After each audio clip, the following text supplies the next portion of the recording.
Le journal des journaux, le commentaire. Le journal des journaux, le commentaire. Le commentaire de ce matin est le prolongement des échanges sur les solutions à trouver pour endiguer la criminalité, l'addiction de la drogue des jeunes. Pour cela, Arsène Tchalla est déjà là pour nous éclairer à la lumière de la parole. Bonjour et bienvenue, conducteur Arsène Tchalla. Bonjour à toi Marie-Claire, bonjour à toute l'équipe du Journal des Journaux qui reprend le droit d'exercer ce matin. Bonjour à tous ceux qui nous suivent à travers nos canaux de diffusion d'informations, Vérité TV, Success Radio et les plateformes digitales. Alors, le commentaire de ce matin revient sur un fait de société vraiment porteur de risques et de dégâts en milieu jeune. La consommation abusive de la drogue de but en blanc. Qu'est-ce qui est à l'origine de l'addiction de la drogue des jeunes aujourd'hui? Ce qu'il faut comprendre d'entrée de jeu, Marie-Claire, c'est que la jeunesse est une étape délicate de la vie de l'homme. C'est l'âge où on opère des choix, on veut avoir une personnalité, on veut s'identifier à un modèle.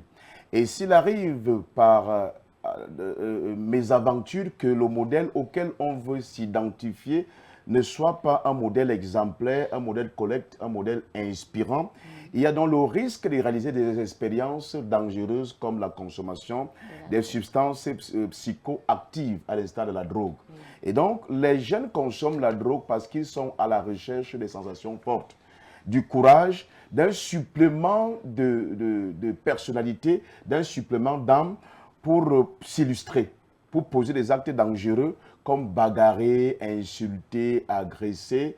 Au sein des groupes auxquels ils appartiennent, ils veulent impressionner. Aujourd'hui, vous savez que les jeunes ont inventé une musique dont les pas de danse sont difficiles à esquisser, l'ombolé. Ils ne s'en sortent que sous l'effet de la drogue. Et les groupes de délinquants auxquels ils appartiennent leur exigent déjà de consommer la drogue pour y entrer. Parce que les services qui sont appelés à rendre au sein de ces groupes-là nécessitent que l'on ait ce courage audacieux, pernicieux qui vient de la drogue.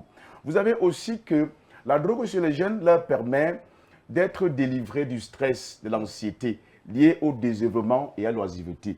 Le contexte socio-économique actuel ne permet pas toujours aux jeunes de réaliser leurs aspirations, de réaliser leurs rêves. Et du coup, ils vont donc chercher ces paradis artificiels pour se consoler. Il y a aussi que la consommation de la drogue aujourd'hui est la preuve que les jeunes ne sont pas suffisamment armés pour affronter les défis de leur époque, à savoir être des acteurs de développement dans un monde interconnecté où le fictif et l'imaginaire s'entremêlent, où le vrai et le faux s'entremêlent, où l'information, bonne ou mauvaise, vraie ou fausse, se répand comme une traînée de poudre. Et du coup, les jeunes qui n'ont pas la capacité d'apprécier, les jeunes qui sont immatures et naïfs, ne savent pas comment, dans ce monde interconnecté, comment opérer des choix qui sont utiles pour leur vie. Donc voilà quelques-unes des raisons qui peuvent justifier cette consommation abusive de la drogue chez les jeunes aujourd'hui. Alors, partant de la sagesse de Dieu, quelles sont les solutions que vous pouvez préconiser pour enrayer ce phénomène? Les solutions que nous préconisons sont à la fois préventives et curatives. Les solutions préventives reposent sur l'éducation, qui elle-même peut se décliner en deux volets. Il y a le volet instruction et le volet correction ou sanction. Le volet instruction permet déjà de donner aux jeunes des conseils, des enseignements qui leur permettront d'avoir du dégoût pour des comportements qui sont dangereux pour eux. C'est-à-dire que lorsque le jeune est instruit sur le mal et le bien, il peut opérer des choix en connaissance de cause. Cette démarche a un fondement biblique. Par exemple, dans le livre de Proverbes, chapitre 22, verset 6, la Bible nous dit « Instruis l'enfant selon la voie qu'il doit suivre. Quand il sera vieux, il ne s'en détournera pas. » Donc cette instruction, c'est la connaissance du bien et du mal qui va amener les jeunes à opérer des choix qui sont utiles pour eux, sachant à quoi s'y attendre. Et vous avez donc quelqu'un comme l'apôtre Paul qui a adopté cette démarche dans son encadrement, dans sa méthode d'encadrer le jeune Timothée qui est aussi au service de Dieu. Dans 2 Timothée chapitre 2, verset 22, il dit à Timothée, fuis les passions de la jeunesse et recherche la justice, la foi, la paix et la charité avec ceux qui invoquent le Seigneur d'un cœur pur. Tu vois, l'apôtre Paul, à travers ce conseil, à travers cette injonction, est en train d'instruire Timothée de sortir des mauvaises compagnies, de sortir je veux dire quoi, des groupes des jeunes dont les comportements ne sont pas utiles pour le métier de serviteur de Dieu auquel il aspire.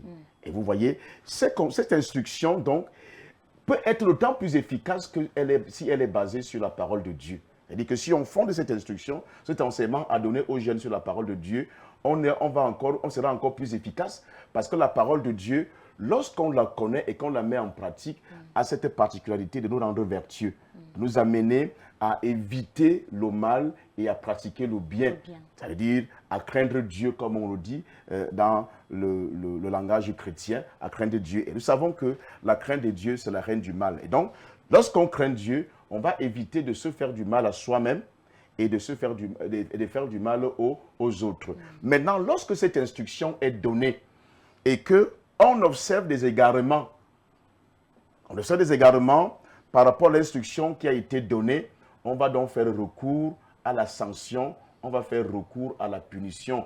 Parce que la punition a cet avantage qu'elle éloigne l'homme de la folie. Proverbe chapitre 22, verset 15. Il dit, la verge et la punition, la verge et la correction éloignent l'enfant de la folie. Parce que la folie est attachée à son cœur. Donc, lorsque la jeunesse est instruite sur ces éléments qui sont essentiels et importants pour qu'elle ait une vie qui est conforme aux lois sociales, conforme à la parole de Dieu et qui a des égarements, on va faire recours au châtiment pour ramener à l'ordre.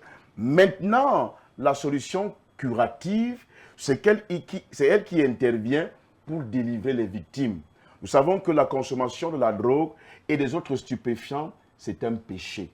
Et le péché a cette particularité qu'il possède l'homme. Le péché a ce pouvoir. Le voyez ces derniers temps, avec le livre de Romains, le péché est un pouvoir, le péché rend l'homme captif, il rend l'homme esclave. Pour en être délivré, il n'y a qu'une seule solution. La solution, c'est Jésus.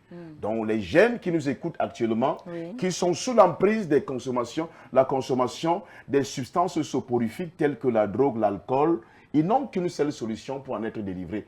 Les autres solutions sont limitées. Elles peuvent être des solutions intermédiaires, mais elles ne produiront pas, je veux dire quoi, le résultat complet qui va aboutir jusqu'à la transformation de l'homme.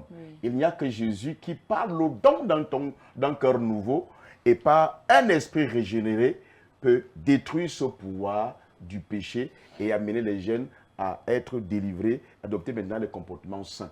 Donc c'est l'occasion. Il y a cet effet pour les jeunes qui ont suivi ce message et qui ont pris conscience qu'ils se détruisent et détruisent la société à laquelle ils appartiennent par la consommation dangereuse de la drogue. Ils veulent être délivrés. Il y a une seule adresse, les Assemblées de la Vérité, qui répondent au numéro de téléphone 677 56 38 09. Vous appelez ce numéro à n'importe quelle heure et vous aurez le secours dont vous avez besoin pour être délivré aujourd'hui. La consommation dangereuse des stupéfiants, à l'instar de la drogue, qui a des conséquences irréversibles sur vos vies et sur votre entourage.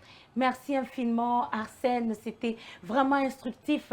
Nous voulons un tout petit peu résumer. Les jeunes périssent faute de connaissances et surtout d'instruction. Il faut donc de la rigueur, l'ascension et plus encore montrer la voie de Dieu afin qu'il ne s'attache plus à la folie. Permettre la régénérescence de l'esprit, c'est ce que Jésus apporte et la délivrance de la puissance des stupéfiants. Mesdames, Messieurs, une bonne adresse vous a été demander, donner. N'hésitez pas d'appeler et surtout de donner vos vies à Jésus afin qu'il opère ce grand miracle, la délivrance du péché, la délivrance de la force même de la drogue. C'est ici que s'achève le journal des journaux. Nous vous disons au revoir et à demain, sans plus remercier bien sûr l'équipe de production, l'ensemble de la rédaction et vous-même pour votre fidélité. Les programmes de Vérité TV, Success Radio vous accompagnent. Au Cameroun, un peu plus d'un an.